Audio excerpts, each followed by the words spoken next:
Labas visi, šį kartą Dzūkijos dujose vėl turim Volvo XC60 automobilis, tik šį kartą su 2 litrų 180 kW varikliu. Į jį sumontavom RINS 2 įrangą. Automobilis dirba tvarkingai, patikimai. Šiuo metu gan dažnai montuom RINS 2 įrangą į direkt automobilius. Praeitą savaitę išleidom Volkswagen Atlas. Šį kartą Volvo. Tinkas stoja vietą, automobilis dirba gražiai, tvarkingai. Dokumentai.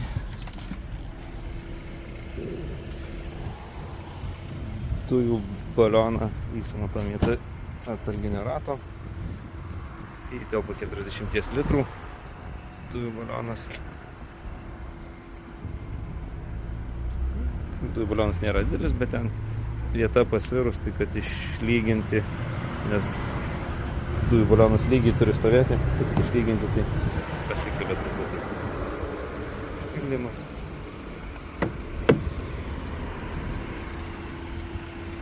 Vaizdas po kapoto, viskas tvarkinga.